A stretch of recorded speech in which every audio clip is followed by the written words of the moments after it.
I can't do it. We'll do it live. Okay. Do it live.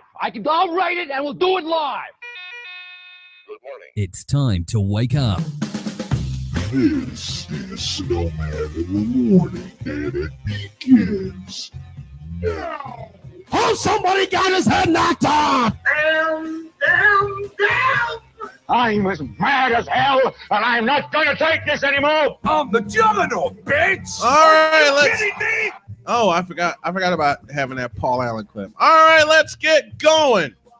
What's up, big dog? Thanks for joining me this morning. Starting an hour early.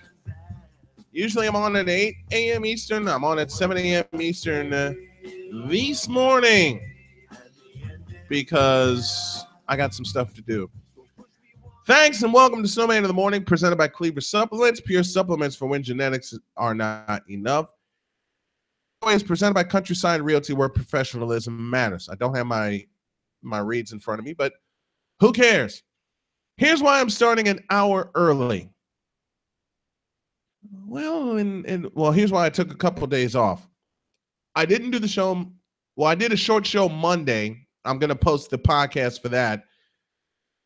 I didn't do one Tuesday because, quite frankly, I had some brand building to do, and I had a couple of affiliate websites to launch, and I'm still crooked because we're doing a Facebook Live thing. Want to thank everybody that's tuning in. The Dean, Steve Williams, giving us a look. Ralph Garcia, the proud, not only the proud papa, but the proud grandpapa. Visiting your grandkids. He's tuning us in. But like I said, I did a short show Monday, and Tuesday I did a lot of brand building. Went out and talked to some folks, had to visit a couple sponsors. Oh boy. Back to Kelly Schreier from Ohio tuning us in. She says, back to Cake Land. I have two guests that are coming on this morning. Mark Kelly and Kelly's NFL Review will come at the top of the next hour. And if you're watching us on YouTube, thank you for that as well. Mark Kelly will come at the top of the next hour. As I said, I got the Superback Sean Sierra voicing his thoughts on the Chris Sale trade. Yes, I said it. Chris Sale trade. He'll come on at the bottom of this hour.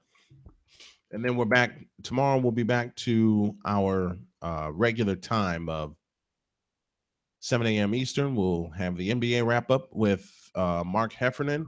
Had him scheduled for today, but I'm going to move that to tomorrow so I can give him more time, you know, because he's got a few things to say about the Lakers, and I got an NBA opinion as well.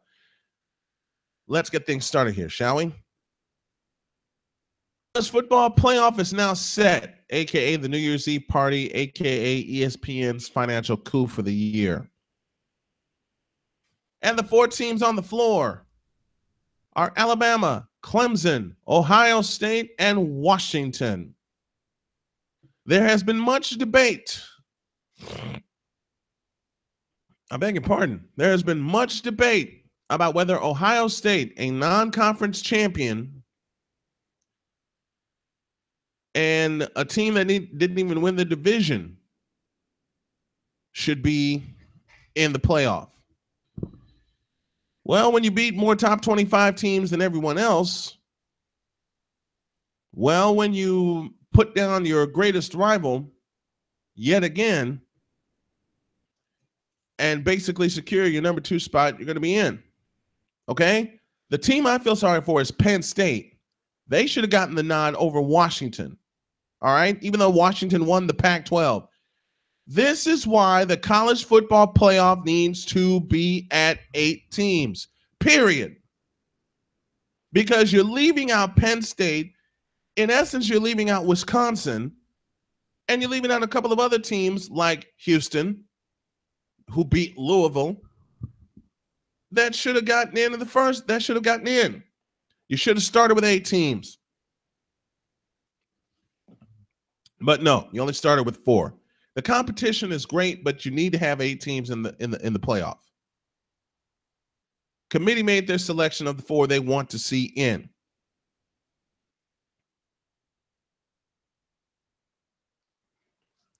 Everybody wanted to see, or a lot of people wanted to see Ohio State bounced out because they didn't play for their conference championship. And in essence, I agree to a point. And here's the point. If you're going to have an established criteria that a conference champion should be one of the reasons you get in the top 4, then you need to stick to it. At the same time, an expansion is necessary immediately. And it needs to happen immediately, because if you don't expand and something like this happens again, all you're going to have is a repeat of the BCS, period. Let me say that again. If you don't expand the college football playoff, and ESPN is part of the reason they won't expand, because they got their greedy little hands on the broadcast rights for years, then you never should have formed this system in the first place. Big Dog says new criteria should be conference champ, 1 to 4 with strength of schedule, making 5 through 8. I agree with that. I absolutely agree with that. You can follow along with us by Twitter at SIT Morning and at Arena Sportsnet. You can also follow along with us on Facebook, Snowman in the Morning, Instagram, Snowman in the Morning, and all the IDs you need for all our social media is SIT Morning.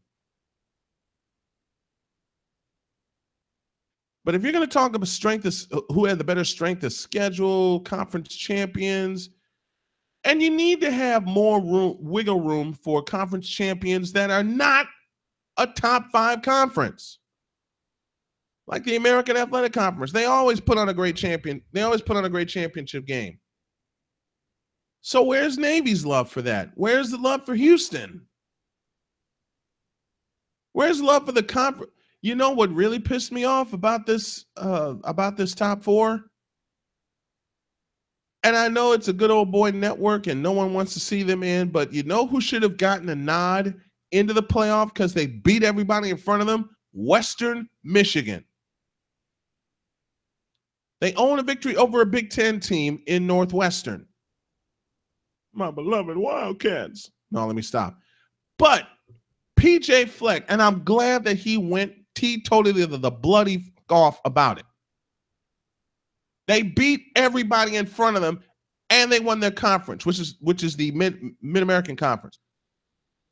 They beat everybody's ass they put in front of them, and they do not even get a sniff of the playoff. That's wrong.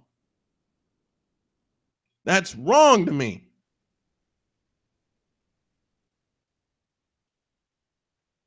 Should not have ended that way, because even though Western Michigan is playing in a New Year's Six Bowl, it shouldn't even be that. It should be higher than that. They should be Atlanta or for Glendale. For the simplest of reasons, they won their conference and they whooped everybody's ass that was in front of them. Period.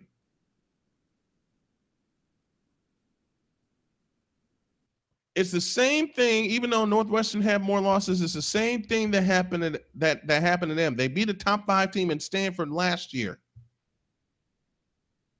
Better record than Western Michigan. They didn't have a better end result than Western Michigan, but at the same time, damn it, that should be given some consideration. If you can give some consideration to Coastal Carolina, and they wound up winning the College World Series over the mighty Arizona Wildcats. third game. Okay? If you can give some consideration in college baseball where a team like Coastal Carolina can get into the College World Series and eventually win it, which is what they did, if you can give some consideration to a team like UC Santa Barbara, the Mighty Gauchos that beat Louisville on a walk-off slam to win their super regional to get to Omaha in the first place, and if they can have an opportunity to win the national championship in baseball, if teams in NCAA men's and women's basketball that are lower than the top 5 conferences can have a chance to get into the tournament, and not only get into the tournament but win the damn thing, why won't you get it right in Division 1A?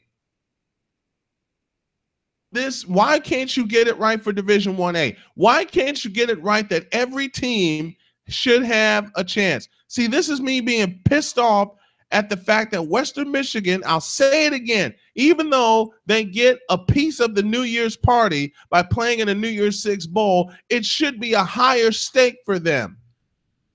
You know, I love PJ Fleck for going completely off and saying, I'm not watching any television. I'm going to be recruiting. Now, I know, big dog. I know it's all about, I know it's all about the money, but it's not right.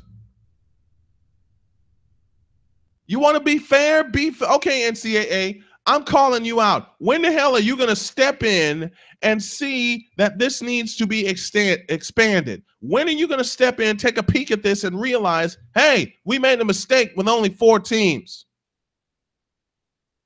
Big mistake. Huge.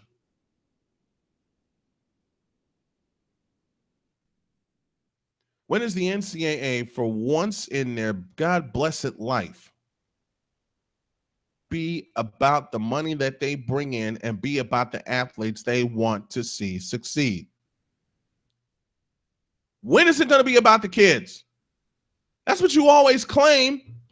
But now you're just talking a bunch of bullshit because you won't give the kids from the lower conferences a chance to compete for the national championship that are in Division 1A. Period. That's bullshit to me.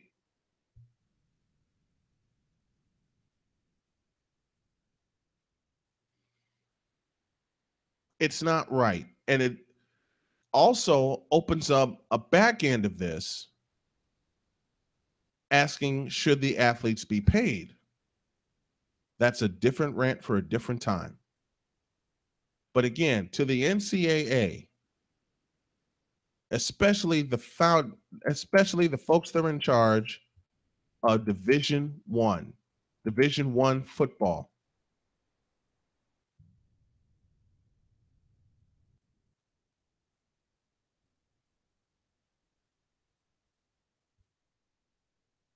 when are you going to step up and be about the kids?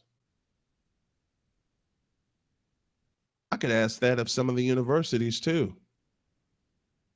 When are you going to step up and be about the kids and give everyone that's in Division 1A, and I hate the fact that they renamed this the FBS or the FCS. Man, that shit. It's Division 1A, Division 1AA, Division 2, and Division 3, period. Period. And again, not only am I calling out the NCAA for this, I'm calling out the colleges.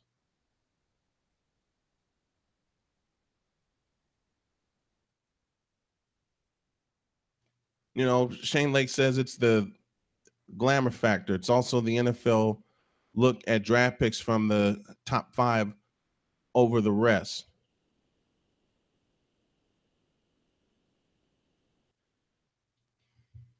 You know, and all that's true, and all that needs to change. You know, I'm of the thinking that everyone should get a fair shot. Western Michigan is 13-0.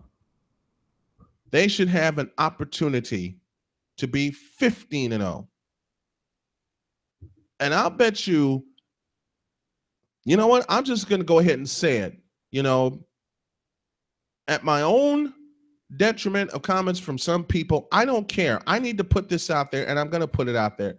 I'll bet you any kind of money that if Western Michigan made it to the New Year's Eve party, they would game. Guarantee it.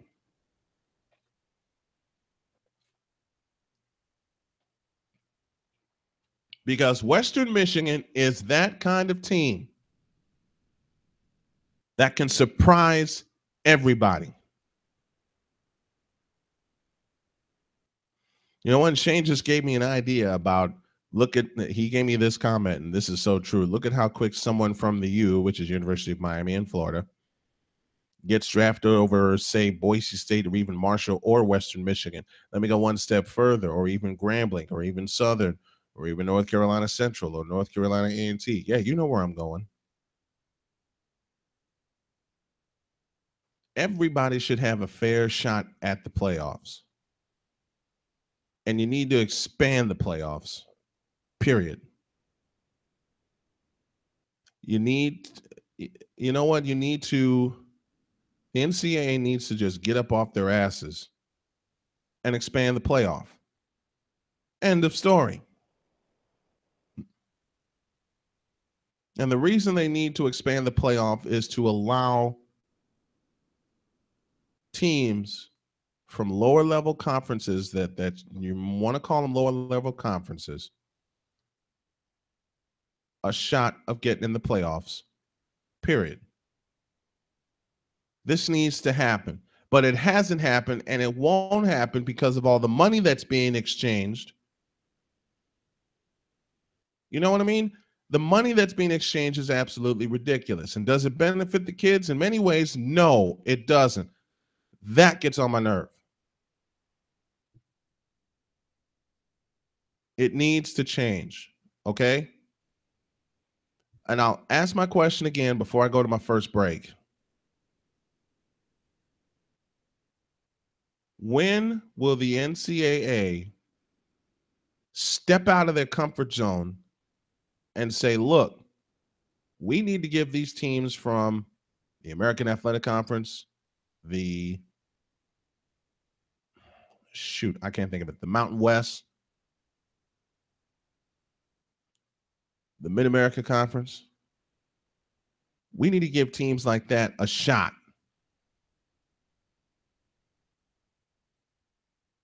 We need to give teams like that a shot at the national title, just as we do with the top 5. Period. Pause for break. When we come back, somebody uttered the most ridiculous statement concerning the NBA to me. And they had the nerve to put it in the form of a question. I'll talk about that when we come back. This is Snowman in the Morning, the early morning edition. Back in the deuce. Today's program is brought to you by Cleaver Supplements, the official presenting sponsor of Arena Sports Net. To provide you with an impeccable online shopping experience and remains available to assist at any time. We have natural supplements such as our Super Fat Burner, our Carnitine Stack, the famous Swole Serum for your workouts, and much more. If you have any questions, comments, or concerns, do not hesitate to contact us via telephone or email, and one of our experienced team members will get back to you. Cleaver Supplements, pure supplements for when genetics are just not enough. Attention fans of Fireside Sports Radio. We are now the Asylum Fantasy Sports Show. Join Flieger and Briggs each week as we bring you the best in fantasy, sports talk, and anything else that comes to our mind. Join us every Thursday, 8 o'clock Eastern, exclusively here on the Arena Sports Network.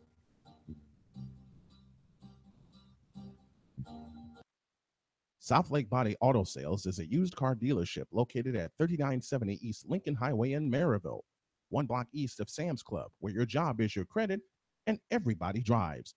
We're open from 9 to 6 Monday through Saturday.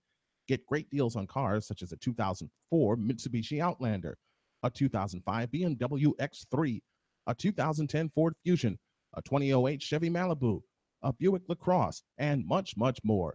Visit 3970 East Lincoln Highway in Maryville or call 219-947-9901.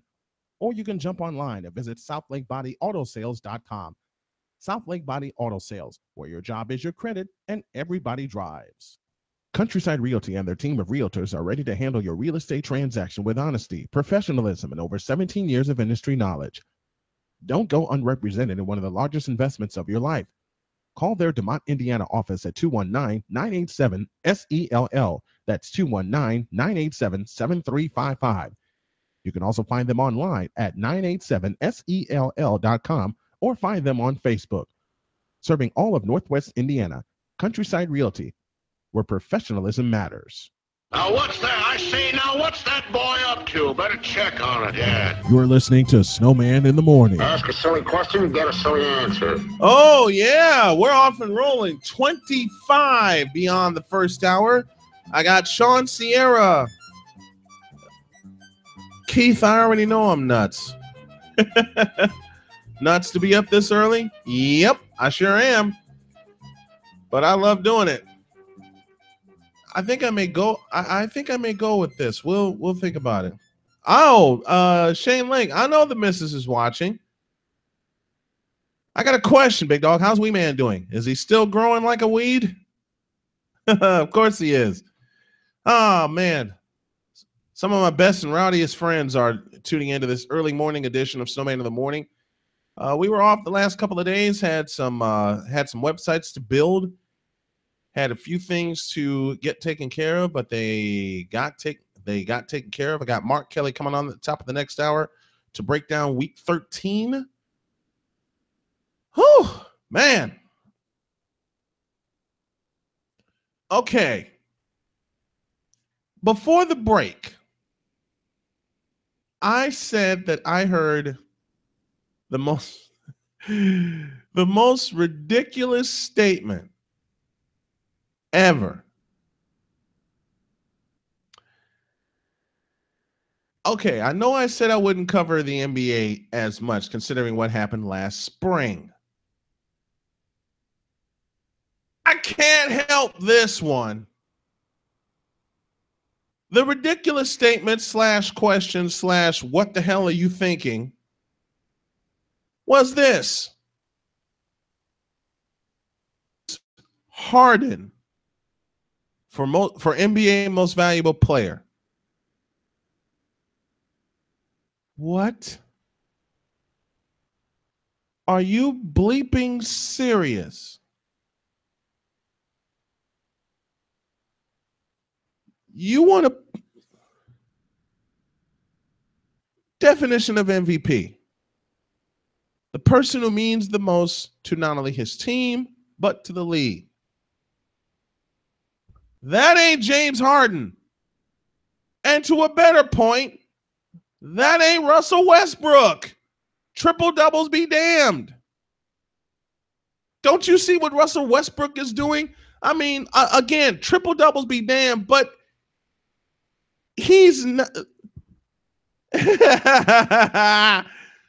I'm not. Hey, Big Dog, I'm not kidding. Someone actually thinks that James Harden and a lot of people think Russell Westbrook, one of those two will be MVP this year. No. Give me this Derrick Rose is back talk. Don't even give me this New York Knicks on No. After what I've seen so far, the only MVPs that I see do not reside in Houston, they do not reside in Oklahoma City, and they sure as hell don't reside in Cleveland. Y'all know where I'm going. The only MVPs that I've seen so far this year via highlights reside in Oakland. And that's Klay Thompson or Stephen Curry or Kevin Durant or, to a point, Draymond Green. The only outsider of that quartet that I would make a quintet valuable player is a person I would also have challenged for the Defensive Player of the Year. And that's the reigning Defensive Player of the Year in Kawhi Leonard in San Antonio. Russell Westbrook and James Harden will not get a sniff of the most valuable player this year, period. I don't care how many people come to me, oh, look at the triple doubles Westbrook is putting up. Oh, yeah? And where are the Oklahoma City Thunder standing right now? 6th in the conference. Well, what about James Harden? What about James Harden? James Harden hasn't done a doggone thing since he left OKC. He talked himself out of Oklahoma City, and now look at him. He finished runner-up in 2015 to Stephen Curry, and Stephen Curry lit his ass up in Game 5 of the Western Conference Finals.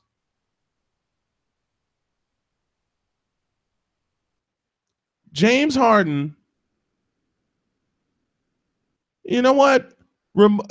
Shane Lake's list is this: Steph, Kevin, Kawhi Leonard, LeBron, and D Wade. Take LeBron out of that equation. He's not getting a sniff of the MVP. Dwayne Wade, I'll put in the conversation because of how if he and the Bulls, even though they've lost 3 in a row, are performing so far. Outside of Kawhi Leonard, the MVP will reside in Oakland. Hell, by the time this is over, Steph Curry may three-peat for MVP. Or Klay Thompson may get it. Or Kevin Durant with the way he's come out. So here's why I will put Kevin Durant over Russell Westbrook. Kevin Durant, team that gets him the ball and allows him to be himself. On the back end of that statement, this is why, and I got to keep a close eye on the time because I got the super back coming. This is also why I will never, ever, ever consider Russell Westbrook for an MVP. Never. The year that Kevin Durant got injured, the year that Kevin Durant got injured is the year that Russell Westbrook came within an eyelash of winning the most valuable player. And Stephen Curry is about to go completely off again. Dare I say he's had a slow start to the season, but it's only December.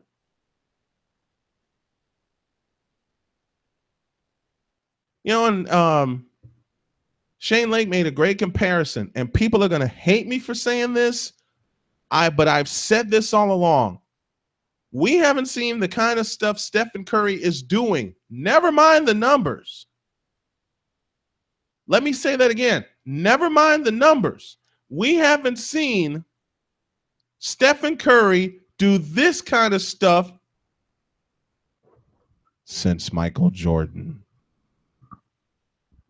I don't care how many people throw LeBron at me. I don't care how many people throw what he's done at me. LeBron James, in my opinion, has never been a most valuable player. And I can fundamentally say why. LeBron James would be an absolute dynamo if he didn't travel all the time.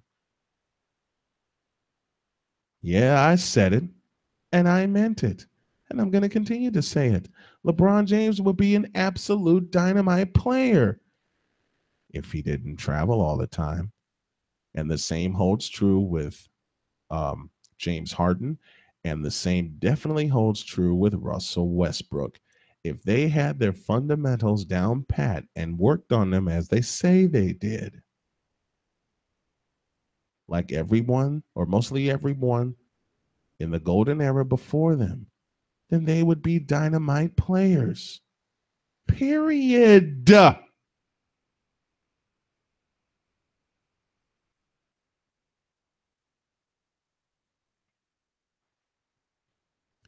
The MVP of the NBA will reside in Oakland at the end of the day. The MVP of the NBA and the World Championship, which should reside in Oakland right now, were it not for the NBA cheating their ass off to get LeBron his ring since he returned to Cleveland. I said that over the summer, and people still think I'm nuts. I don't care. I don't care. I said it several times over, and Big Dog, you heard me say it. Alyssa Logsden, my little sis, is tuning in from Portage, for those of you scoring at home, Indiana. Oh, by the way, little sis, I have a surprise for you later on this year. But it would be a great conversation for MVP if fundamentally Russell Westbrook, James Harden, and LeBron James had their stuff together. But they don't.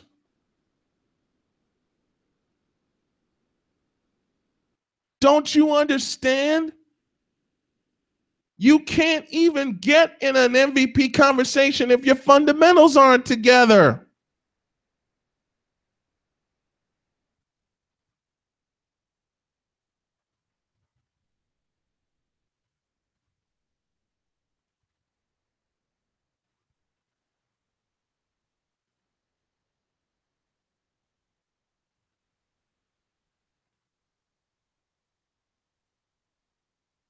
On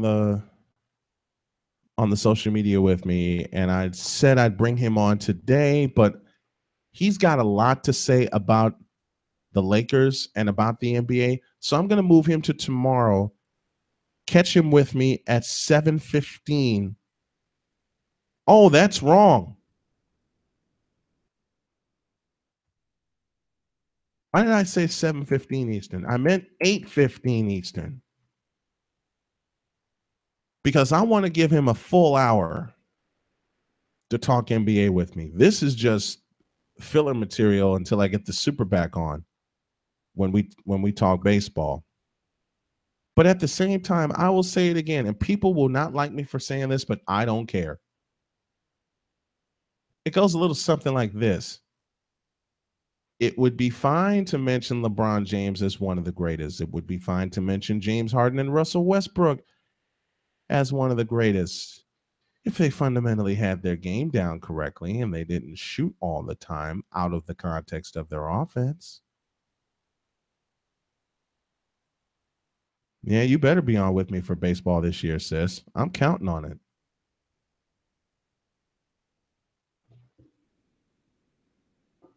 You know what's great about the basketball most of us grew up watching that included Magic Johnson, that included let me go into a little LeBron James chat here for a moment. Hey, Shane, you're going to love this one. And Shane's a Boston fan, okay? He's going to hate the name I'm going to throw out there. But at the same time, I'm speaking truth. I put this on Facebook one day, and the pushback I got from it was astounding. I mentioned this statement. I can tell you a forward that is 10 times better than LeBron James when he played. I can't get this thing right. Okay. I think I got it right now. I can tell you a forward that was 10 times better than LeBron James. You know his name? Let me give you a clue. The most underrated forward.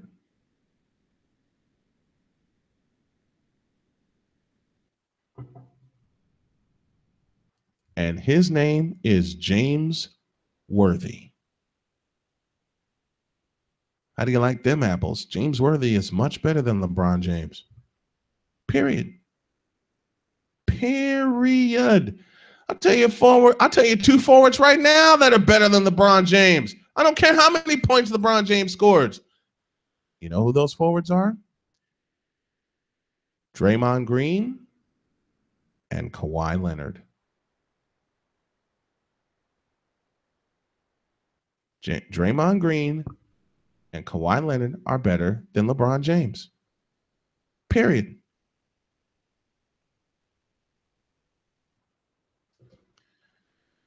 James Worthy will forever be an underrated forward to me.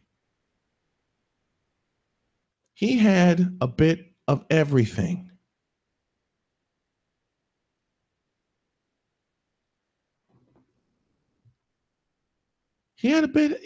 James Worthy had the quickest first step. I don't care what people say. Oh, LeBron James has a quick first step. No, he doesn't.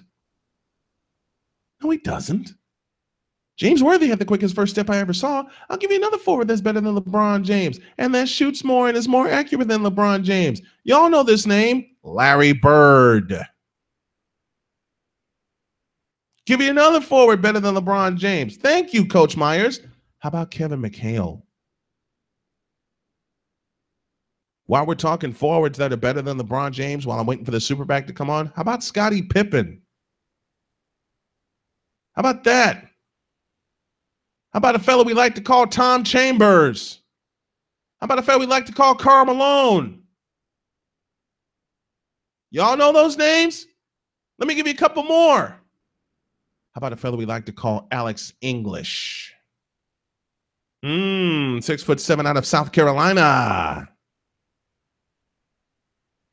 You don't want to talk about that, do you? Oh, let me throw you this stat. Alex English never got a sniff for MVP, even though he led his team in scoring, but he led his team to some playoff wins and did it fairly. LeBron James would be a great, great player if he didn't travel all the time. Would you really think LeBron James would find a way around Kevin McHale out of his torture chamber? Hell no. That's what I thought. While I'm talking about forwards that are better than LeBron James, how about George McGinnis?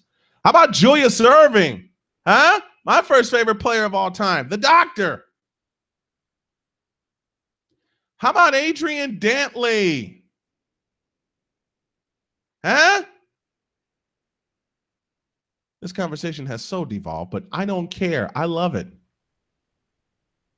How about Adrian Dantley? How about Mark Aguirre? Huh?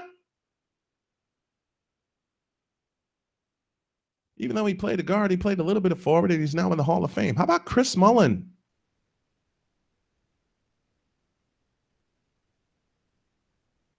See, there's a common denominator here with all the names I'm throwing at you. These are all forwards that are better than LeBron James. Period. The two present names I gave you, I'll go through this list again. The two present names, Draymond Green and Kawhi Leonard, have a better all-around game than LeBron James. You cannot call LeBron. You know what? I'm so pissed off and sick and tired of people saying King James. Hey, throw something at you.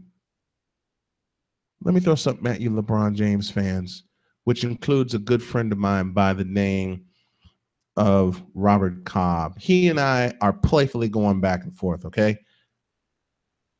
Let me throw this name at you, okay? The real king that deserved to wear number 23, his last name is Jordan. How about that? Don't have me go down memory lane. Okay? 44 after the hour, and I welcome the Superback Sean Sierra. We're going to talk a little baseball. What's up, Superback? What's going on, Big Snow? What's going on, big kid? I'm doing great, man. How are you? Man, I am wonderful. Wonderful. I woke up this morning, so it's a great day. Yes, it is. Yes, it is. There's a big old story that came out in baseball yesterday, and this is why I've asked you to come on. Chris Sale is now in Boston. Yes, he is. And you know, unbelievable. You know what? Part of this was his own doing.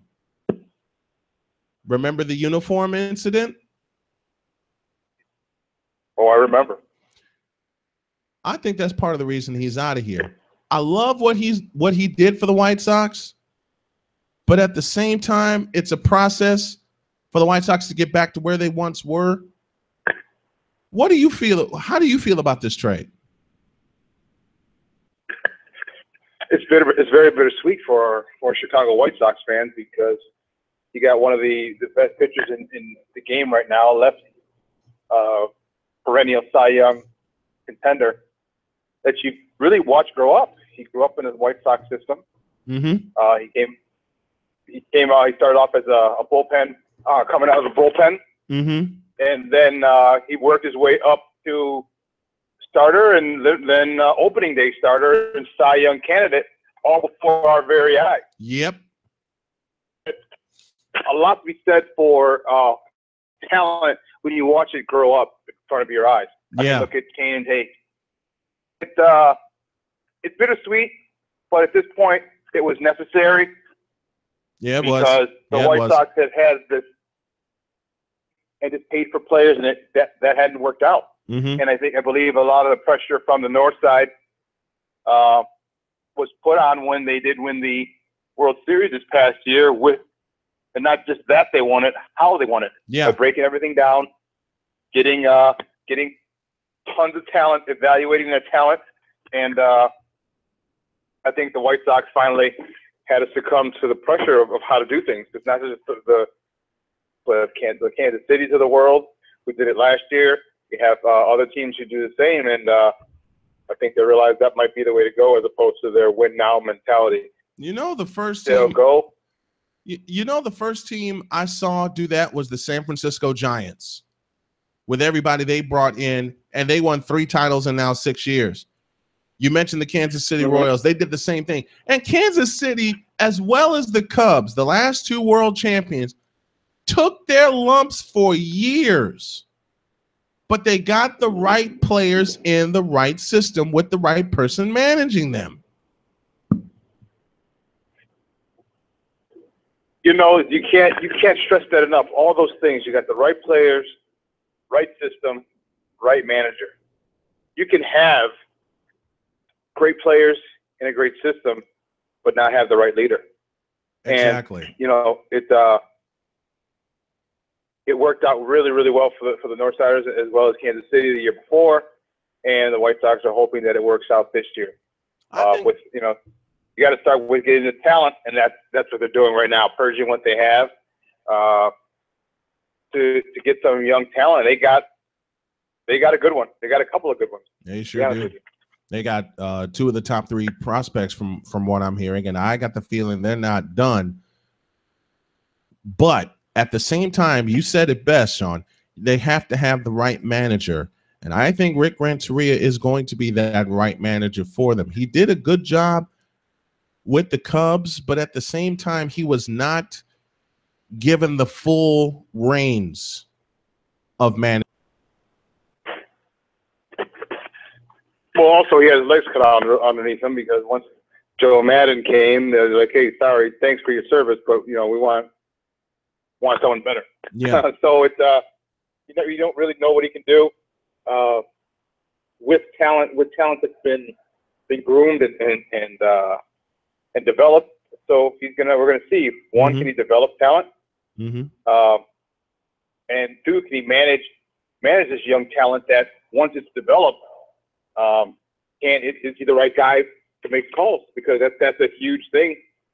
As Sox fans know, making bad calls, the best, as Robin did quite often this past season and the last 5 seasons of his tenure. Sure did. Talking about the Superback Sean Sierra, talking the Chris Sale trade, and a few more notes before we go to the next hour. And Mark Kelly will help me break down Week 13 here on Snowman in the morning. 48 beyond the first hour. And as much as I hate to see Chris Sale go, to bring up a point that you mentioned earlier in the conversation, it was time for him to go. Yes, he grew up and matured in the White Sox system, but his off-field antics, which began to grow in number and in ferocity, kind of sealed the whole deal. Yeah, you know what? There's I don't know how much respect he had left for the organization and for people like Kenny Williams and Rick Hahn, because you don't do that. It was a very crazy year so far. When you had the Drake LaRoche situation where he went off on Kenny, literally went off on Kenny from all reports cursing at him because they kicked out they didn't want Drake LaRoche in the locker room 24/7 and 100% of the time. And I get it. He's a kid. He doesn't need to be seeing a lot of these things that go on in a major league dugout, locker room all the time, or clubhouse part exactly. of it. All the time. That's the phrase, the key phrase. All the time. I understand if you have your kids there every so often, but man, all the time is not a place. It's not a place for kids. Not It's acceptable. a grown man's locker room. Exactly. Not acceptable at all. And I agree with them banning Drake LaRoche from the locker room. He doesn't need to see it all the time. But now that turmoil and the Chris Sale drama is now behind this team, and they sent Chris Sale packing for some great prospects coming back into the White Sox system. Where do they go? Where do the Southsiders go from there? You don't stop. You don't stop. You go and you get a couple more prospects. Pardon me. Not only Boston's #1 prospect, but Makata is the #1 prospect according to MLB.com. Overall prospect in MLB.com. So you keep going. You know, you have Todd Frazier out there. You have Jose Abreu. You have Adam Eaton. You have Jose Quintana. So you have four legitimate pieces. You might not get a team's top draft prospect, but you might get their second. You might get the second and third. And that's what the White Sox need to do now. They need to stockpile that farm system. Stockpile that farm system with just loads and loads and loads of talent, because it's easier to hit when it's a numbers game. Yeah, the more talented guys you have, the more eventually are going to pan out. Focus on one guy and say, okay, he's our savior, because chances are he's not going to be. It's just the way baseball and then sports work. You know, so what you do is you give yourself a fighting chance. You get as many top prospects as you can, and then you develop them to the best of your ability, which has been an issue on the South side. That has been a big criticism, is their inability to develop homegrown talent. Now, recently, in recent years, that seems to be a little bit when you had the likes of Trey Thompson, who's not with the team anymore, but he came up and he was very promising. Great defensive player, and he's with the Dodgers, I believe. Mm-hmm. You know, he hit 295 his first year, although in his last year, I think it was only 40 plus games. But last year he may have had a sophomore slump. But nonetheless, he's a phenomenal defender, and you can see at some point that he has the ability to hit. And then now you have Tim Anderson coming up, and he made a big impact last year with the White Sox with his youthful energy and spirit and bounce in his step. You know, it just kind of rejuvenated the White Sox at oftentimes, you know, stretching a single into a double on a bobbled ball, or a double into a triple. Things are things that get you excited as a player. You got a guy busting his butt, doing the little things, taking the extra base when necessary, and it really provided a spark for the White Sox. Is Tim Anderson the best candidate for the leadoff spot for the White Sox for next year? As of right now, yes. Yes. You know what he did. Pardon that, I'm under a train. Oh boy! Don't y'all love those trains? Speed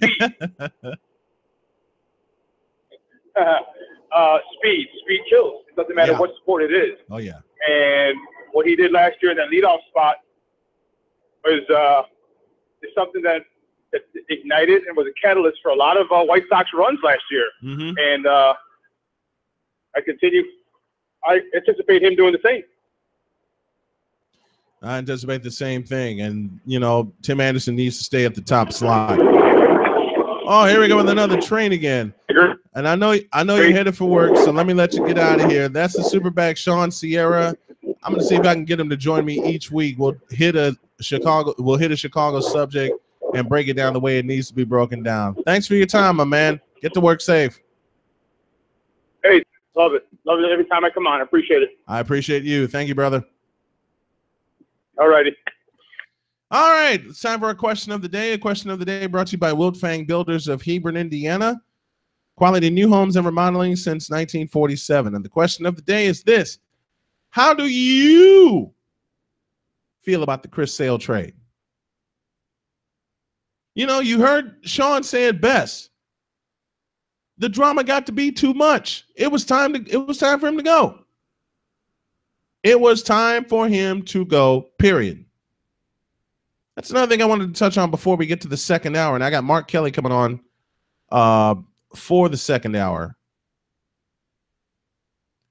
You know, it just, it had to be done.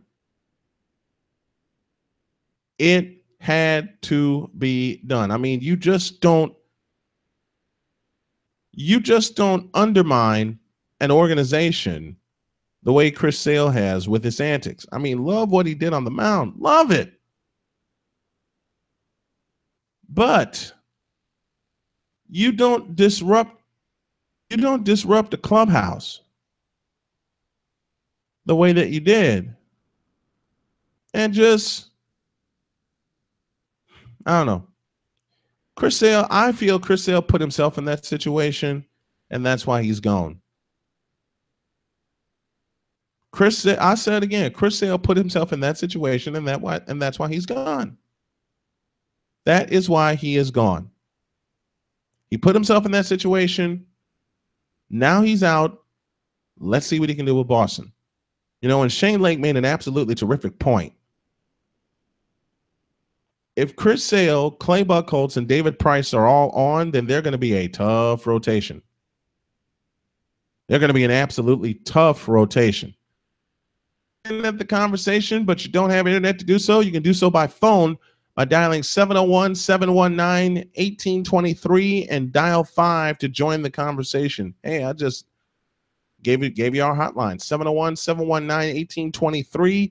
We'll bring the fans on beginning tomorrow, and you can discuss anything you want to discuss. This is why an expansion of the show is going to be necessary, because I want to get the fans involved.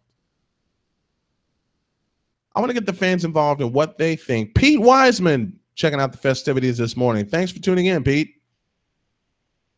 Christy Lubeck, one of my good friends and a great assistant of mine, checking out the early morning festivities.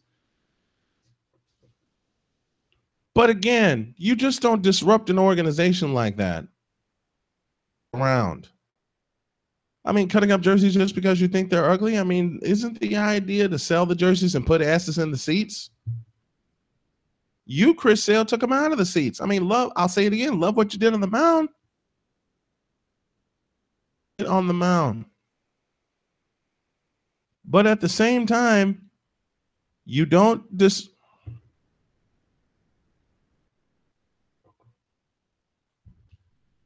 organization the way that you did.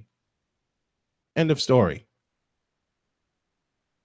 Let me pause for a break. When we come back, Mark Kelly coming on at 10 after the next hour. I got some more to say about better forwards than LeBron James and better MVP candidates than Russell Westbrook, LeBron James, or James Harden. This is Snowman in the morning, the second hour on the way. Introduce Sportsnet, bringing the spotlight back to the student athlete. He pumps and throws one deep down the sideline, pitches up. He's got it inside the 35 to the 32-yard line. Oh, yeah. Drops the throw. Pressure coming in. He is sacked. And on the sack is Belton. John Belton. Woo-hoo! Ball on the right hash. Snap to Hall. Up pump. He throws. Pinson's running free. He's got it. Touchdown. Oh, what a catch. What a catch. Pumps and throws, always open, leaping grab made inside the 40, down to the 36-yard line. Out of a shotgun formation again with Elliott to the left of Anderson. He throws a fade for, oh, what a catch! What a catch! One-handed catch by Dylan Ted! The Hawaiian 10,000! Touchdown! Oh, yeah. Now Mike Hogan hits ball free. Ball still free. Peels has it. Peels shoots. Scores, and the Blazers have tied it. Mitchell holds and looks. Starts to dribble with the left hand. Gives it back to Zeke. For Zeke is fakes. Finds Peels. A free. Yes! Tie game! Tie game! Woohoo! He'll unload a three. He hits it! Malcolm Reed hits a three! Oh, yeah. The pitch.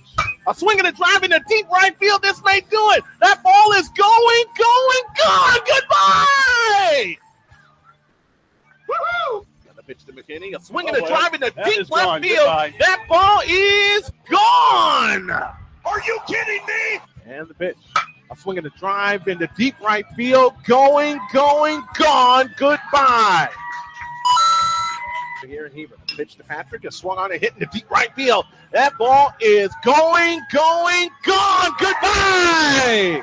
Oh, yeah! Expand your brand during the 2016-2017 play-by-play story on Arena Sportsnet. Welcome to another edition of Sports Infusion. I'm your host, Pamela Michelle, and this guy needs no intro, Andrew Fishbane.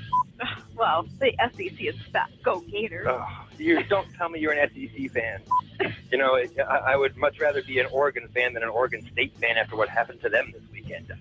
We're multitasking, so. That's very impressive. Sound good? Consensus Yes. opinion? Oh, right. Fantastic. But I was so disappointed with the Packers this year that they couldn't find somebody, a running back named anything named Cagney. Having Cagney and Lacey in the backfield. Yeah, Russell, it is such a pleasure. I haven't laughed that hard in a long time. And I'll make sure I break that record next week. Just that little slip. I made one cut, boom, and everything just started opening up, and I saw the kicker. I was like, oh, this kid, it's over. I want my Pam, and I'm not talking cooking spray. I understand why WWE has to have so many constraints on the guys. I mean, it's a publicly traded company. He came in and he played, obviously, on Sunday. I don't think the guy who doesn't know the playbook or the terminology could have necessarily stepped in and played on Sunday. If I can hold the clipboard, I can make $14 million. Absolutely, because it's just so much fun. And the bottom line is, I love myself some Peyton Manning. You got to go on. You got to be willing to pay the price to pay your dues. I replaced him with Terrence Williams. That was absolutely brilliant. See, I was right. It is Schwab. Know what I said? I looked up, I said, thank you, God, I'm not the only one. He will be in that game, and he will be doing everything he can to posterize Dwight Howard. I grew up in a house with older brothers who, kind of gave me a lot of teasing. It's sort of, it's good. We've talked about this, and that's the way. That's the feeling I have. Is like I'm your big brother, so exactly. I got to be protective. I'm Pamela Michelle, and that's what you can expect to hear every week on Sports Infusion. Are you done? Now what's that? I say, now what's that boy up to? Better check on it, yeah. You're listening to Snowman in the Morning. Ask a silly question, get a silly answer.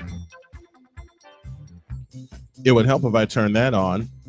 Second hour underway. Mark Kelly coming in 7 minutes to talk week 13, the week that was. Got some news and notes and all that good stuff. All right. Before we get Mark on, let me finish something that I had started. I'm so sick and tired of people putting the word greatness and LeBron James in the same sentence. It don't belong.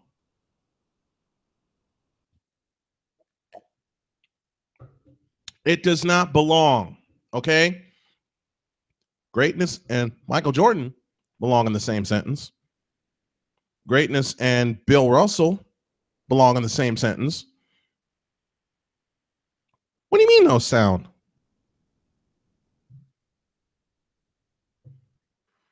I think you should be able to hear me right now.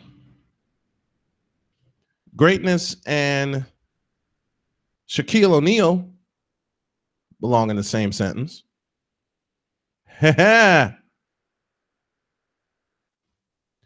But as far as any kind of, something, I went through a list earlier in the show about forwards I think that are better than LeBron James, past and present. Let me give you the present list again. Draymond Green and Kawhi Leonard. And to a point, Jimmy Butler. Yeah, I'm going there. I don't care what people think. I'm going there. Now, some forwards of the past: Kevin McHale, Larry Bird, Julius Erving, Alex English, Mark Aguirre.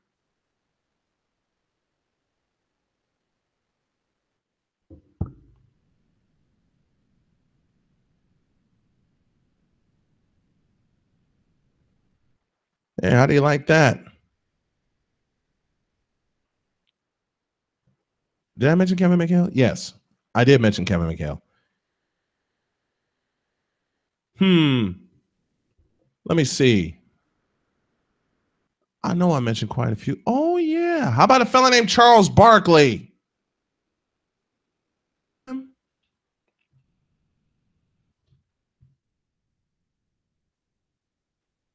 I totally forgot about him. Let's just go down the list, shall we? Let's just go. Let's just go down the list. Atlanta had Dominique Wilkins. I told you. No, you don't want. No, you don't, Mike. You don't want one of these because I got better ones coming. Let me see. Let's go down. Let me go down the list. I mentioned Dominique Wilkins of Atlanta, and I'm doing this alphabetically. Boston had Kevin McHale and Larry Bird. You know who the Bulls had. That was Scottie Pippen. Let's see. Larry Johnson in Charlotte. Aguirre. The list is contagious. Denver had Alex English. Detroit had Adrian Dantley and Bill Laimbeer.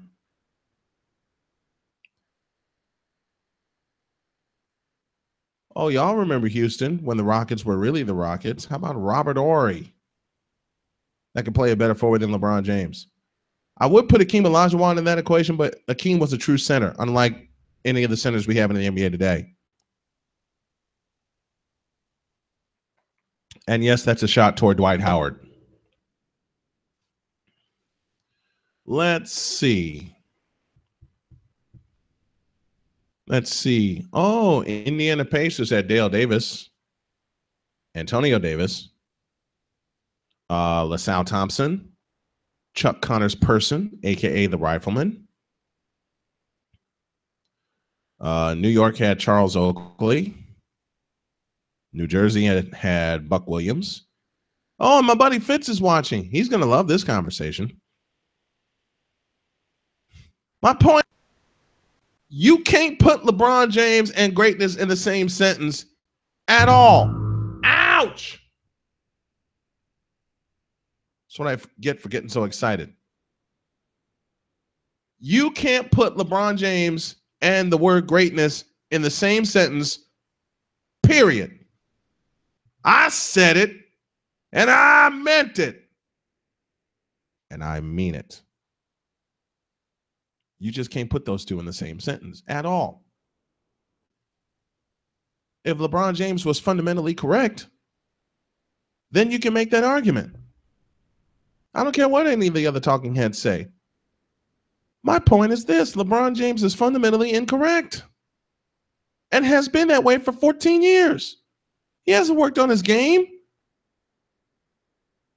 Just because you score a lot of points does not make you great. How are you defensively? How are you fundamentally? How are you in the context of a team offense? How are you in terms of loyalty to your team? How do you like them apples? Huh?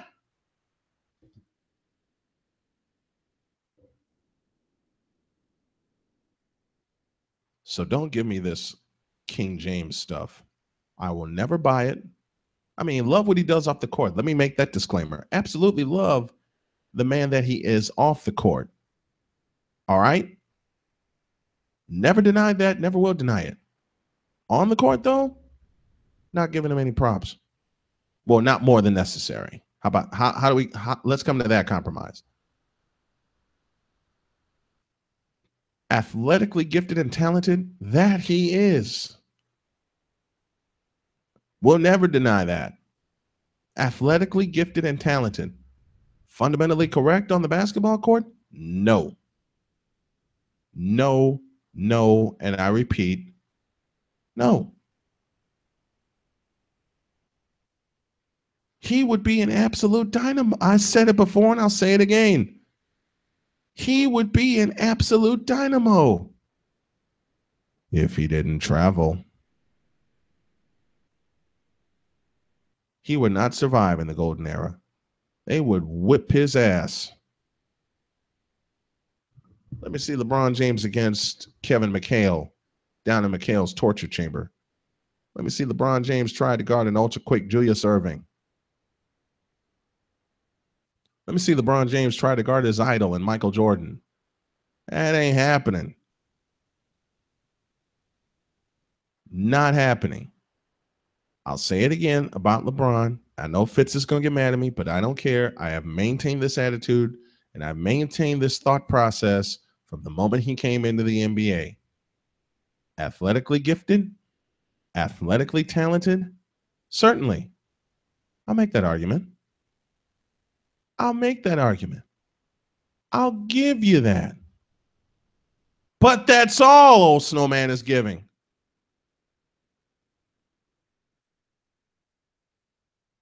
That is all I'm giving. How the hell are you going to tell me? And this all started because of a question or a thought that was put in my head by someone that thought they knew the NBA, and that is James Harden for most valuable player. What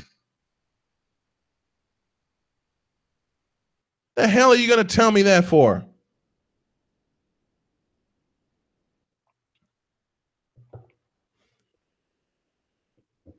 Jimmy Butler has a better chance of winning MVP than James Harden does, or Russell Westbrook. Russell Westbrook is in no way, shape, form, or fashion an MVP candidate. Period.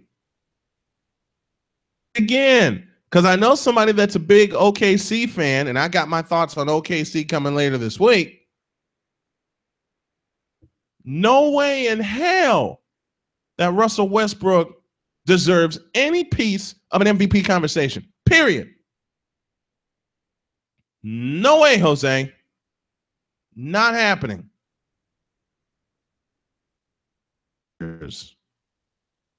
As we go from basketball to football, and it's time for Kelly's NFL review, brought to you by South Lake Body Auto Sales and Repair of Maryville, Indiana.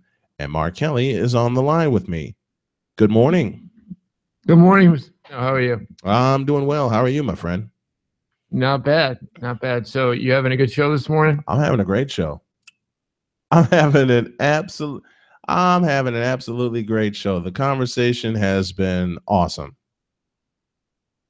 Klay Thompson dropped 60 the other night. Was that what you were talking about before? That's part of what I was talking about before. All right. I think the Warriors, as good as they were last year, and they still didn't win the NBA title, possess just an unbelievable ability to do kind of things seemingly at will right now. Mm-hmm. And I don't know if I've ever seen in an NBA game or in an NBA season something where every night it seems like there's, you have Russell Westbrook, who has a 6 straight triple-double, something that hasn't been done since Jordan did it in '89. I mean, he's developed a whole complete new repertoire since Durant has left. So maybe he's having fun with Oklahoma, but I don't think too many other teams in the NBA really appreciate the fact that the Warriors have put them in this position. Because to me, it's just a little unfair. I think when you have a team as stacked as that, it cheapens everything that happens in the season. And to a point, I'll agree with that. That's a bit of a downer, I guess, maybe. And we're not talking about the NBA, but as someone who was a big NBA fan at one point, I mean, there was a point in my life in the '90s where I watched the NBA more than any league, and even in the '80s, of course, that's when it was at its height. Oh my God. And of course, I'm old enough to remember that. The '90s, I remember when NBC got the contract, and I believe it was 1991. 1991 season was the first year NBC had it after CBS lost it in 1990. And just how it was almost like the NBA was entering a new era where Jordan was now taking over, the Pistons' reign was ending. Again, Magic was still in the league. That was his final year before he left with HIV and then eventually came back. Mm-hmm. And it was such a time of rebirth because the end of the Magic Bird era was coming, even though Magic was still young. Yeah. He was only 31. You know, we knew he had to retire. And Jordan really stepped up to become the new league, even though Jordan was already a scoring champion and an MVP at that point. Just an amazing time to really become a basketball, I was already a basketball fan, but to watch the NBA, and so much of it has changed now. Yeah, it has. I get into the excitement. I ever since the LeBron James era, and I think LeBron James is a great player. Don't get me wrong; he's definitely one of the best. I just have lost as much interest as I used to have in the NBA. Well, the 80s and 90s did it for me. All right, the 80s and the 90s did it for me, and I just had so much fun watching the NBA. NFL, where it's really getting fun. And we begin with this. The Seahawks win big over the Panthers. Earl Thomas has 23. There's that number again.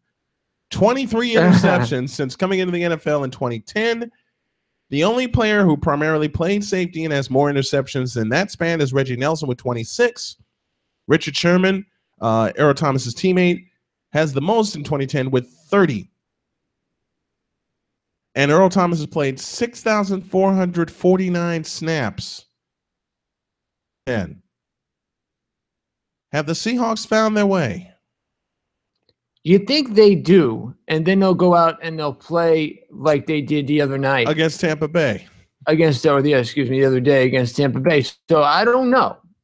That's not something that you can answer right off the bat, because so often this year in the NFL, and I've said this in a post the other day, you think you've seen and you have the answers, and then the Ravens win 38-6. So you're like, what in the world is going on? And, you know, then a team in the NFC, like the Giants, who I think could play with the Steelers, you know, totally failed to show up on Sunday. Eli has a bad game, and they lose after winning 6 straight. Yeah. So from week to week, you don't know what you're going to get. One of the most confusing teams to me, won again this week, in the Cardinals. Talent in the world, and they're under 500. You look at a team like the Chiefs, which week to week seem to miracle upon miracle seems to happen to help them win games. The AFC South needs a psychiatrist. Let's just put it that way. But the one thing is still certain: the Patriots are still the Patriots. And I think one of the most fascinating things, okay, you have, in back-to-back years now, teams that have started 5-0. Last year with the Falcons, you know, finishing 8-8, and then this year with the Vikings now having lost 6 of 7 games. You don't know where they're going to wind up. They're certainly not going to wind up winning the division now that they need to finish 3 games ahead of Detroit to do it. And you wonder exactly, you used to be you get off to a 5-0 start, so the team in to make the playoffs. Okay, so now we have in back-to-back seasons, teams starting 5-0, and it looks like that will make the playoffs again. So it's really an amazing season. You look at the fact that 2 games, Brian, have been decided by the defense scoring on an extra point conversion. I mean, is that amazing? You never seen that happen once, never mind twice in 4 weeks, okay? Exactly. Where the team who was lining up for the extra point was either winning or about to go ahead and then wound up losing because of it. It's just an amazing season, one that I have not been able to figure out. Like every week there's something new that happens to change what the league bring you. Would you agree with that? Yes, I do agree with that. Speaking of agree, we also agree the Raiders keep rolling. Look at this team. 29 consecutive points in the span of 11 minutes. 11:43 to be exact, after trailing 24-9. Second time in Raiders history they overcame a 15-point second-half deficit to win by 14 plus. The other occurred December 8, 1963, against the Chargers, trailed by 17, won by 14. Yeah, I don't remember that game, but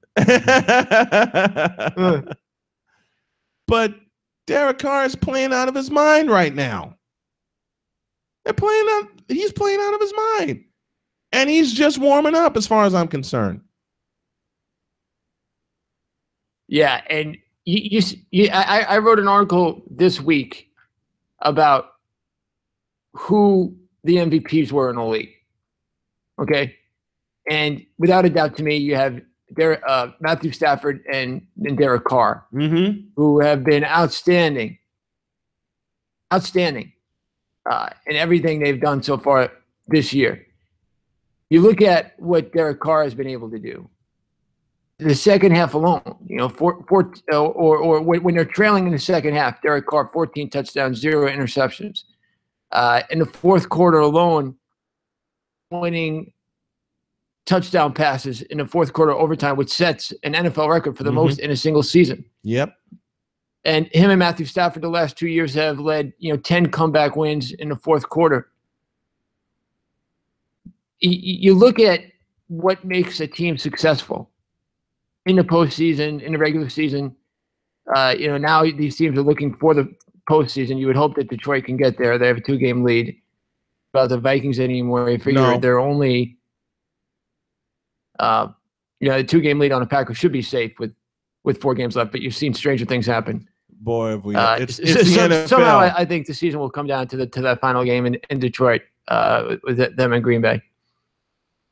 But this week for the Lions was a huge win, winning on the road in New Orleans, a place that would have probably lost. But getting back to Derek Carr, you look at how he's grown, incredibly this season, and his ability to lead the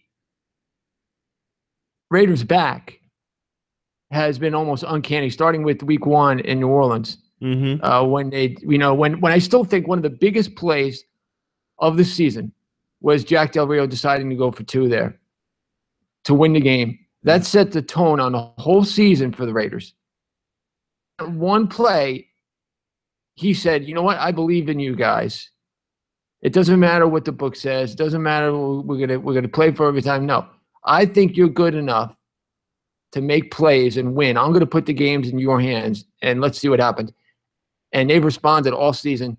They haven't lost since they lost to the Chiefs. The other loss was a home loss to the Falcons, Atlanta. In week 2, where maybe they still hadn't discovered who they were yet. And you're seeing against good teams. The Bills aren't one of the best teams in the AFC, but the Bills had a 24-9 lead in this game. And if Rex Ryan is known for one thing, it's for being able to, close out a game with his defense. And they had no idea what to do with the Raiders. None whatsoever. More notes about Carr: 13 touchdowns and no interceptions when trailing in the second half of overtime this year. He went 9 of 15 for 130 yards and 2 scores with the Raiders trailing in the second half. 126 pass attempts, 13 touchdowns, again, no interceptions. But let's throw this defensive stat out there for the Raiders. Khalil Mack has 3 fourth-quarter strip sacks in the last month, where he's also recovered the fumble. The rest of the NFL has 0 such plays over that span. And it's like you said, my friend, it's an outline of how the Raiders have done it this year. And you look at the Carr stats, trailing with less than 4 minutes to go, 3 touchdowns, no picks, 13 first downs, a quarterback rating over 128, completion percentage just under 66%. When the game's on the line, this guy knows how to make plays. That's something, 24 touchdowns, 5 picks this year with a quarterback rating over 100. He's 4th in the NFL on passing. And almost weekly create a scenario where the Raiders can win. And that's what good quarterbacks do. That's what game-changing quarterbacks do. And it's for a guy who's only, who's so young and has his career is just starting. It's an amazing thing to see the Raiders have a guy, I don't think in their history, as good as Stable was, as good as maybe Jim Plunkett was since he came back, going back to the Mad Bomber, Darryl LaMonica, a guy who was in his third season in Carr has really, really stepped up. Raiders now at 10-2. You don't know if they can still play with the Patriots, which we'll ultimately, hopefully, see in the playoffs. And whoever gets home field advantage in that game will probably go to the Super Bowl, in my opinion, because they're just so much better than the other teams in the AFC. Unless the Steelers, catch fire in the playoffs, maybe you could sleep on the Chiefs, but that they don't have the ability to win in the postseason. So we'll see, but it's going to be a very interesting playoff, I think. Raiders have a big game coming this Thursday. Let's stay in the AFC West. The Chiefs over the Falcons by 1. Eric Berry, a go-ahead interception returned for 2 points on a Falcons 2-point attempt remaining. He also had a pick 6 in this game. The Chiefs have now won 5 straight on the road since opening the season 0-2 on the road. Second time we've seen a 2-point conversion or something returned for a 2-point conversion to win the game. We saw Denver do it. We saw Denver do it in New Orleans. Yep. What's the Chiefs' fate going to be? Well, the Chiefs, they have, how many lives do they have? Okay. You look at this season, right? You look at this season, starting with week 1, they were absolutely dead, down 21 points to the Chargers at home. And they were able to come back and beat them in overtime. Down 24-3 in the second half, actually. Able to come back and win. You look at the game that they played the Panthers a couple weeks ago, down 17-0 in the fourth quarter, and they get a late turnover there to win that game. You look at a couple weeks ago against the Broncos, that game was over, Brian. It was done. Absolutely over. It was done.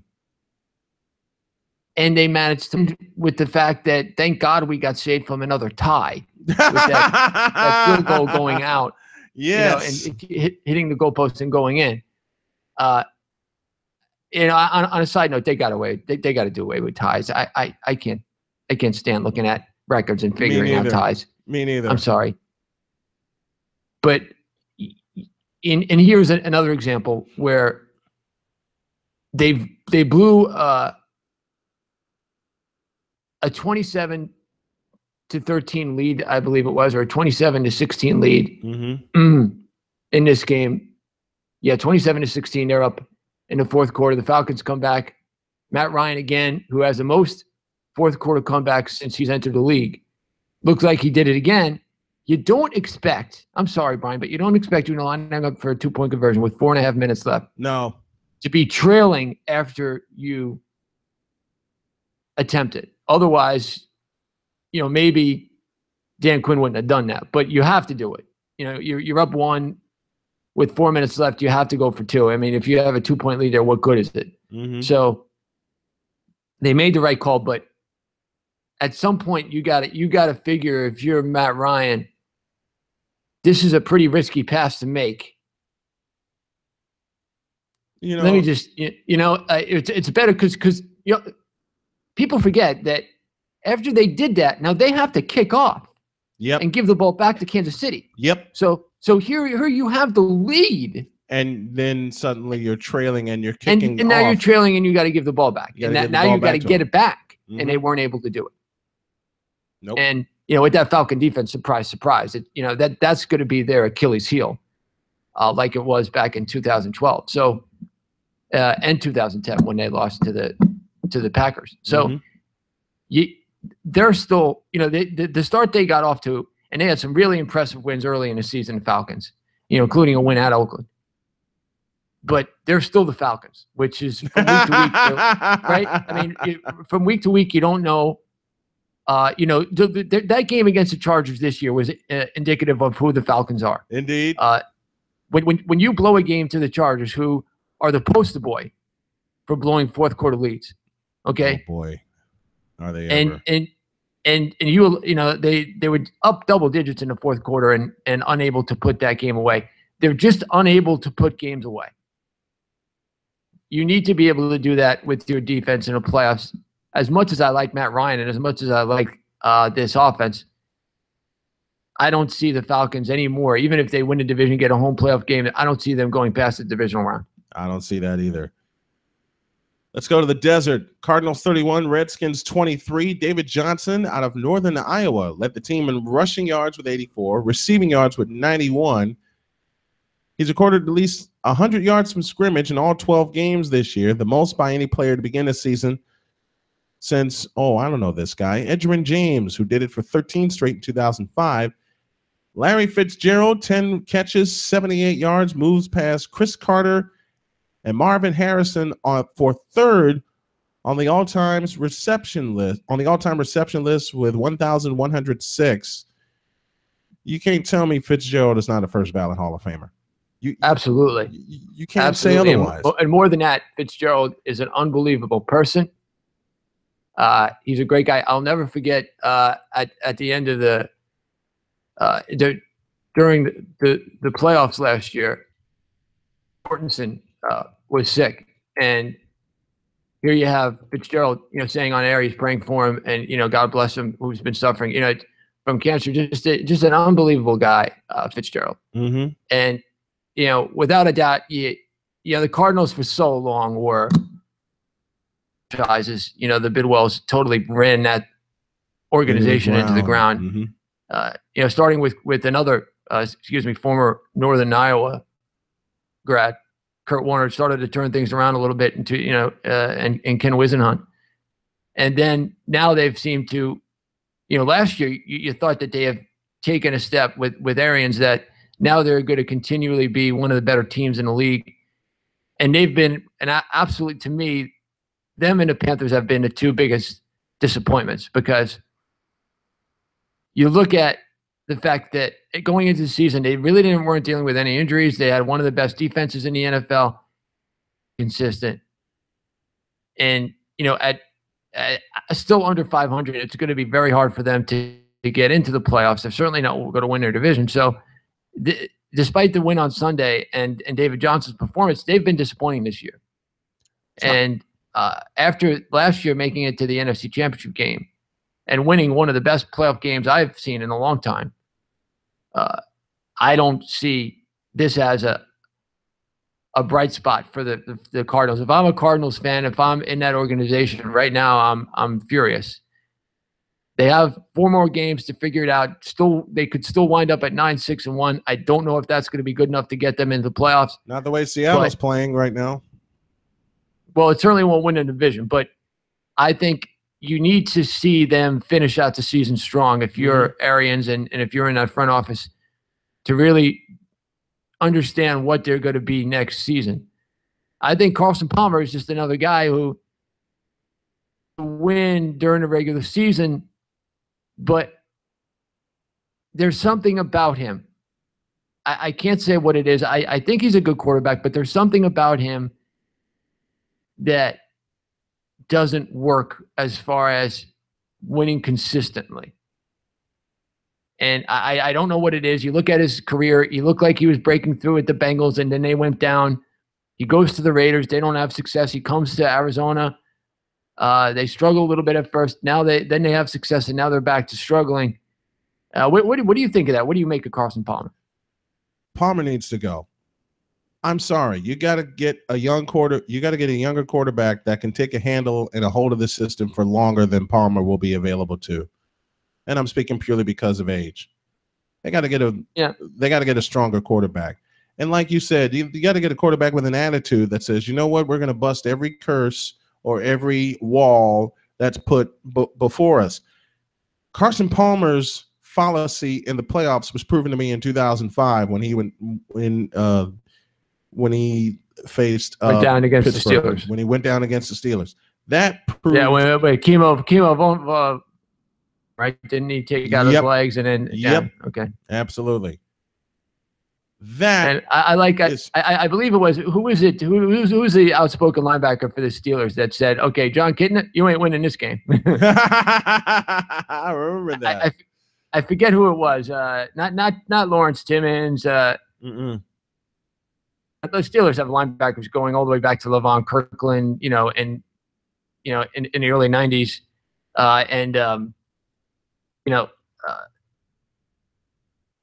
they seem to breed linebackers. Okay, I'm having a brain fart here, but I figure one of the Steelers linebackers from back then, who was obviously one of the better players on the team, Palmer went down, said that the game's over. Yeah, you're not winning with John Kitna, and certainly and weren't able to come back and win that game. But it goes to say I there's something I just don't trust about Carson Palmer. I don't know what it is. How about he's Kevin? He's certainly not Kevin he's certainly Green? better than like a Ryan Fitzpatrick, but just I think I just have don't, the name. I think I have the name you're looking for. How about Kevin Green? No, it wasn't Kevin Green. It wasn't Kevin Green? Okay. No, James Harrison. James Harrison. There. Yeah. That was the first name that popped in my mind. I Yeah, thought it was him. James Harrison. James Harrison. Yeah, because it wasn't Joey Porter. It was James Harrison. Okay. Yeah, and Joey Porter was another one of the great linebackers. Chad Brown. So many of guys that have come through Pittsburgh system that they've developed. Linebacker after linebacker has come through there and dominated. So I'll never forget that quote, and it was a great quote, and obviously it was true because the Bengals, who won a division that year, once that was it for them. Packers beat the Texans 21-13. Jordy Nelson scored the go-ahead touchdown, his 10th of the season, giving him his third career season with 10-plus TDs. Only two other Packers have done it. Sterling Sharp and Don Hudson. Julius Peppers had a sack, moving him into sole possession of 5th on the career sacks list. You know what? For one game, the Packers got their act together, and then you see the inconsistency that you talked about with the Texans on the road all year long. Right? Negative 58 on the road, plus 25 at home. They're now 6-6 in a division. You look at the teams in that division. What the Colts did to, I'm not sure if they played an NFL team on Monday night. But what the Colts did, I'm sorry, Brian, but that was one of the worst examples of an NFL team playing. Agreed. And NFL.com wrote an article titled "Nobody Fans," and it's so true. Going back to, I remember in 1995, the Jets played a Sunday night game against the Raiders, and Jeff George absolutely lit them up. I believe it was a 47-7 final score. Okay, Sunday night game. Then you have, obviously the butt fumble, which was a primetime Thanksgiving game. Thank God that the NFL flexed out the Jets Patriots last Sunday, or the Sunday before, so you didn't have to watch them on Sunday night. Right. And the Jets, on Monday Night Football, I believe they've been outscored 69-13 this year. Here's a little prime time. Do not put the Jets in prime time. No, please don't. Please don't. For the rest of the NFL who had to watch that debacle, and people, what were you doing in the second half? I would love to know what real NFL fans were doing in the second half of that game. They probably, to take an online poll, probably 80% of those people clicked on Madden and were playing a Madden game because it just wasn't worth watching the rest of that football game. Either that or their Netflix accounts went up, and they started binge watching some, Fuller House or something like that. Because they certainly weren't watching the second half of that game.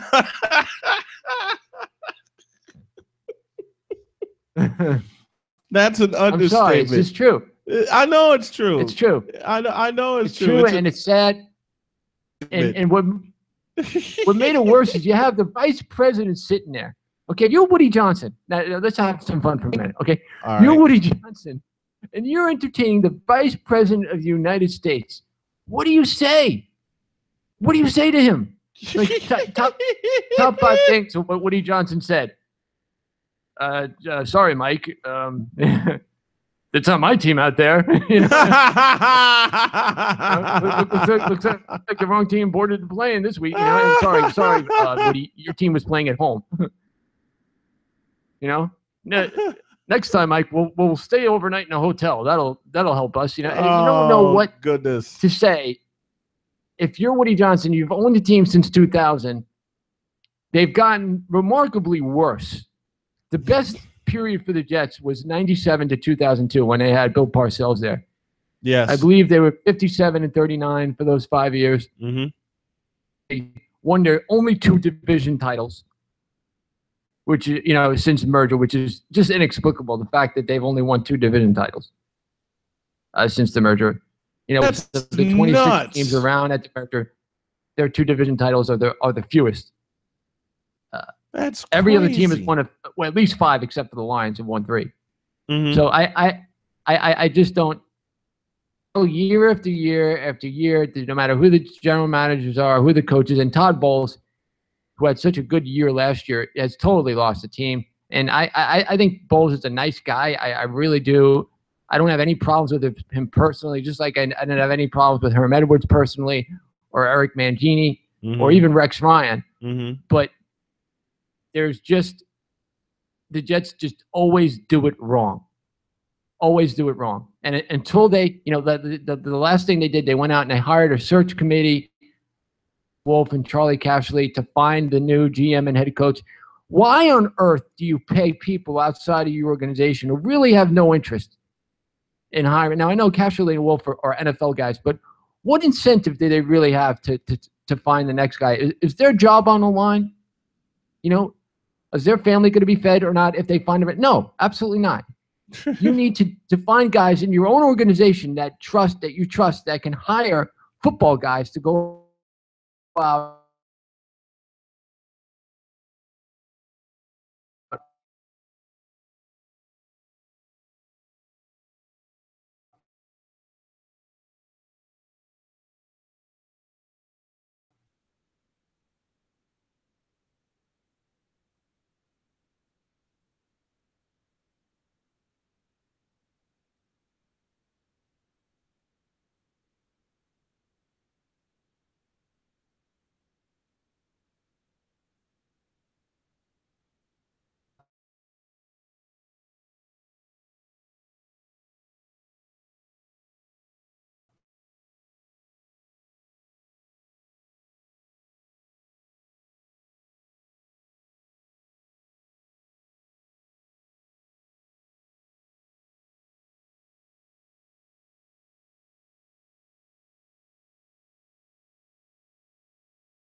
Now, and I will see y'all. Good day, everybody.